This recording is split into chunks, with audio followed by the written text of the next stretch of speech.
Harrison. I have responsibility for the field operations organization, so the technicians that do installation and repair, the central office technicians, as well as some of our network maintenance crews. I actually have three directors that report to me that represent the region. So we have the East, South, and North region. Um, Kristen had asked me to come and talk about some of the things that we're focusing on. Really, we've been transitioning in the first quarter to really gear up for the summer months, and there are three key areas that have been at the front of mind for us. One is installation intervals. So we look at installation intervals really in two buckets. Uh, Installation when an address is determined to be aerial. We want that, in for the most part, 3 days or less. We know there's some things that can happen with number porting and things like that drive that to be a little bit longer.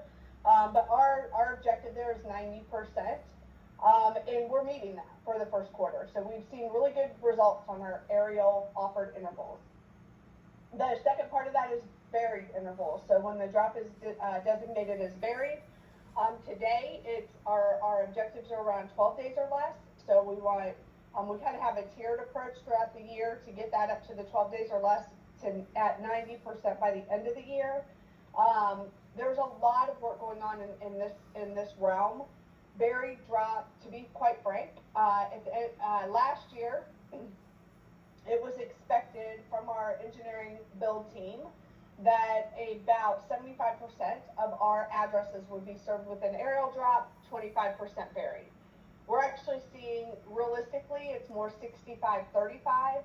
And even though that 10% variation doesn't sound like much, when we talk about the numbers we're talking about, it's substantial. And our external drop crews just were not set up to handle that successfully last year. So we've made a lot of changes in the first quarter. We've brought in multiple vendors in various areas. We've started insourcing some of that drop work in some key states where it makes sense to do so.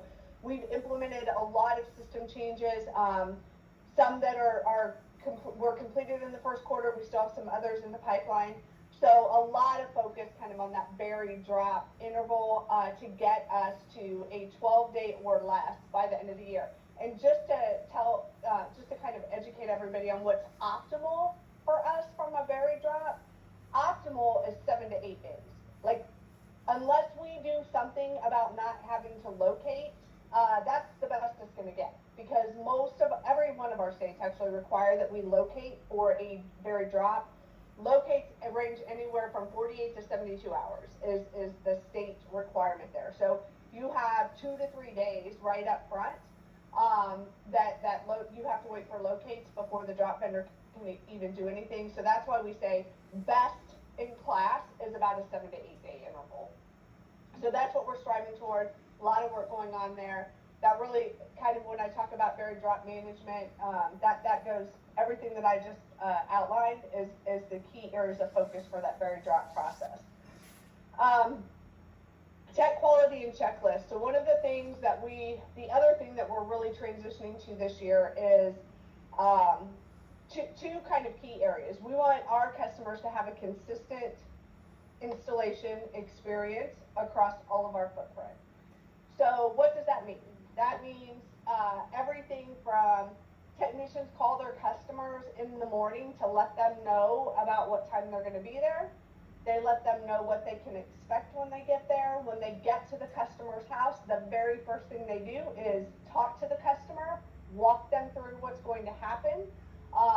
They, of course, answer any questions, any concerns, and then they install the service. They run a good passing health certificate. They have conversations about the customer or with the customer about the Wi-Fi app and the capabilities that provides. And then they leave.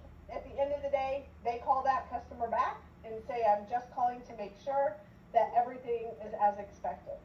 So we just implemented that. We're actually in the process. We implemented kind of what we're calling the quality checklist.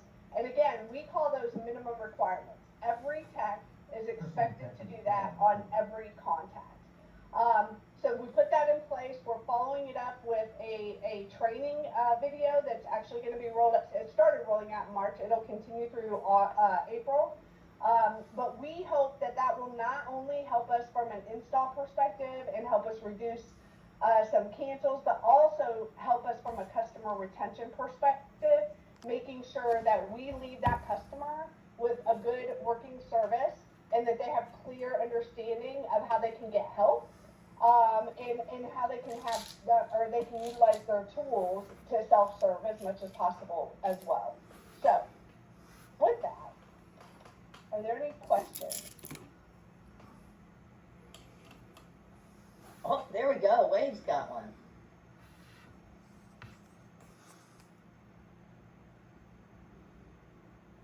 Is he able to speak to Chuck, or does he have to put it in the chat? Can you hear me? You can, yeah. Yes. Oh, okay. So I just want to make sure. So if I'm understanding correctly, if quota is being met, meaning all partners across all territories are hitting all their quotas, so it's a very large sales volume. What I'm hearing is the expectation we should be setting with the customer is roughly 12 days for berry drops. Yeah, well, yes, I would say that whatever the appointment, whatever appointment is generated takes in all that logic, but yes, in general, it should be about 12 days. And are most areas going to move to the model where a crew comes out, runs a line to the house before the appointment, so when the appointment occurs, the guy just comes in and installs it? Yes, every area should be doing that. One thing that I would caution though, if we have areas that go into frozen ground, like Wisconsin, we had a couple areas in Ohio, we step back from that, because if we can place a temp and the customer's okay with that, we don't want to, wait until spring, basically, to deliver that. But for the most part, customers should expect that someone will come and bury that drop prior to the install date. Gotcha. And that'll essentially be everywhere unless otherwise informed by Brightspeed that, hey, because the ground is frozen, they'll do a temp drop. That's correct. That's correct. Perfect. Yep. Thank you. Yep. While we're waiting for other questions, or if there are any, I did want to also share that we have, and we still have in place, anytime you are in an area and your agents are like, the installation intervals are so far out, we're not interested in staying or selling in this area, the process we have is that you come to me and we come to Christy's counterpart to say, hey, I've got, agents in whatever area, they're seeing a 12-day aerial, installation interval, and we give them a chance to change the interval to something really acceptable before you guys leave. So please, again, as we start to, increase the goal is that we are, increasing our volumes by like 50% this month. So there could be some little areas where they take a little, the install temporarily goes up, but just communicate with us. Don't just go back and go, oh, well, we left there because the installation interval. We've seen them be able to move people very quickly to pull that installation interval down. And there's a question in the chat as well. Megan asked, how are we ensuring those checks get done at the end of the appointment with the customer and the follow-up at the end of the day? Yeah, so that's on our managers and supervisors today. They are our supervisors. This is another big change. They're expected to be out in the field 90% of the time with techs doing quality and safety audits. They have to do one a month for each tech, one a month. So it is an observed behavior that we ask them to continue to follow up on. One of the things that we do want to look at in the future is there kind of a survey or something that we can do that's more integrated, that we can get more analytics around on a much wider scale. But right now it is being reinforced through those ride-alongs with our field team, with our field leadership team.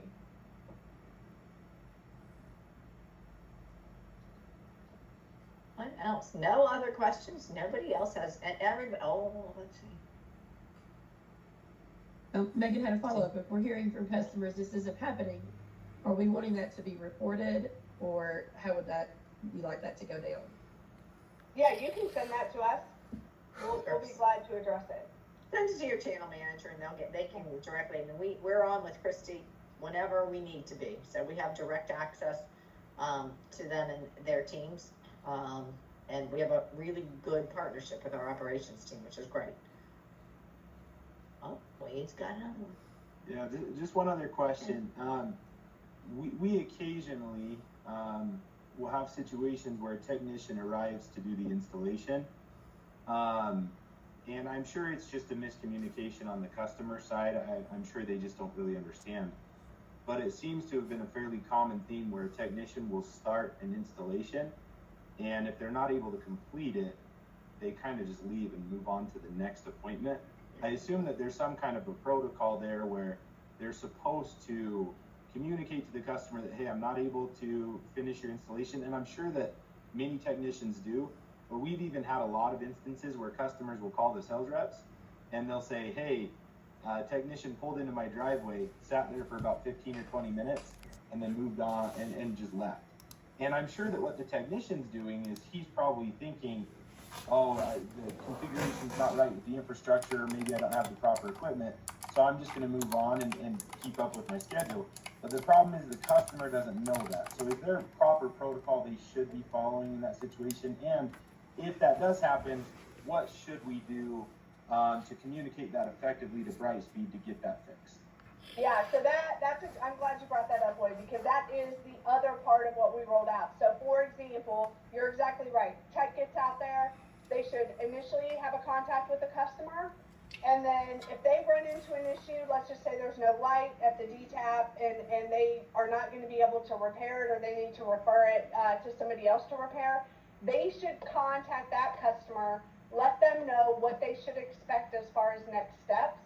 We know that hasn't consistently been happening, but that is one of the pieces that's part of this training that we're doing. The other part that's hopefully reinforcing this so that we get better, we have stood up a fiber help desk. So before a technician can non-complete any fiber install order, they have to call in to this centralized group, let them know what the problem is, what the issue is, what have you. And that group then has some visibility to, maybe we can run it from another terminal, or if we need to get somebody else on the phone to get out there and fix it, they're kind of coordinating that. But one of the things that they do ask the technician as kind of a checkbox is, does the customer know what the next steps are? Have you communicated? So hopefully that starts improving. That's another thing, if you all hear that pretty consistently, going forward, get that feedback to us so that we can address that. And that was going to be my next question, is who should we report that to? Because obviously we would want to have some kind of follow-up with the technicians to say, hey, that you got to say something to the customer. Yeah. You got to mention at least something. And also, obviously, we want to get communication to the customer too, because it's a little embarrassing on our side to show up and leave and nobody says anything to the customer. So that's right. Thank you. That's very helpful. Yep. Okay, one more, Eric. Last question, and then you guys, if you have follow-up questions, just pop them to us, and then we'll get them to Christy, or we'll have Christy back someday. Yeah, Christy, thanks for coming in. It probably feels like the firing squad, so I'm sorry. Appreciate you. The one question I had was, a lot of the issues that we're getting are stemming around the time slots where customers are maybe not available. Like, for example, we'll schedule like an 8 to noon time slot. Technician doesn't show up, customers get antsy, upset, and then a technician might show up at 1 or so. Is there a way where we could give an option for sales reps to do an all-day visit if customers don't care what time they show up during the day? So that in Bass, it's not just 8 to noon or 1 to 5, but we have an all-day for people that are flexible? Yeah, so that is actually something that we're working on. So I will get, Kristen, I'll try to find some information from Kim to find out the timeline on that. But yeah, you're exactly right. And that, hopefully, Eric, as the technicians contact their customers in the morning, I mean, the goal of that contact is literally, if they have, 4 or 5 installs that day, they should be calling all those customers at 8 o'clock and saying, here's where I have you on my schedule. This is what, you should expect from an arrival perspective. Knowing full well that there could be some things that, happen, that something overruns or what have you. But we're hoping with those contacts to kind of plan their day, that at least alleviates some of the customer concern. But to your point, we would love that flexibility as well. Like if a customer says, hey, I'm gonna be here all day, it's no big deal, you just come whenever, just let me know beforehand, that would be great for us as well. So that is some system capabilities that we're looking to try Yeah, and get, and I'll try and get a time frame for that. Yeah, and I'm sorry, is there a way that we could maybe even put specific notes in if people have hard stops at like 11 or something that goes and passes through to the technician? Because a lot of times we just don't have any visibility and we're giving them these windows and it's kind of tricky to know, where they should rank those appointments on their day route. Yeah, so I actually witnessed this when I was in the field. So that is one thing Kristen, we probably need to talk through, because I actually was on a tech ride along in North Carolina.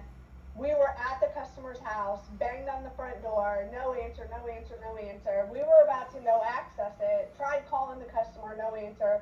We were about to no access it, and DoorDash happened to come and deliver some food to the house. So as soon as the customer came to the door, we're like, hey, we're here. Well, they said that they had told the salesman their family room was in the back of the house. They had told the salesman, knock on the very back door. That's where we'll be spending our time. So they didn't hear us out there knocking. The only reason they knew about DoorDash is because the DoorDash driver texted them. So we definitely want those notes to be able to come through. I don't know why they're not, but it's definitely something that we need to kind of work together and figure out what does that look like, and how do we make sure that the tech has all the visibility to everything that you all provide, because it is not happening today. Because, so somebody clarify for me, can you all put notes in BAS? Yeah, there is a spot for Okay. technician notes, yeah. Perfect, okay, great, thank you. But that doesn't pass through to their end. I've talked with technicians about this. Saying. Right, exactly, Yep. got it, so we'll figure out why. That's a good Yep. one, excellent. You guys, thank you to Christy for joining, thank you guys. And the other thing I was gonna say, Christy mentioned she has 3 directors, and, Dina, Todd, and Duncan work with them all day long. They're names that you probably know as well. So sometimes when you have specific examples, get them to your channel manager, they can get them to the director, and then we can involve Christy if we have like real process changes and that kind of thing, as opposed to, individual tech issues is what I would say. If it's a systemic issue, then you want to talk to Christy about it. But if it's just an individual case, we probably just want to communicate it through the channel managers to the directors or the managers. Is that fair? Yeah, that would be great. Good. Thank you. We appreciate Thank you it. all. I have confidence that you guys are doing the right things to help us. And, if we're selling and not installing, that doesn't help anybody, because we know you guys get, That's right. we all get comped on installs, and so do you. So, good thing. Yep. Thank you. Thanks, Kristen. All right, Thank take you. care. Thank you. All right, we're going to move on to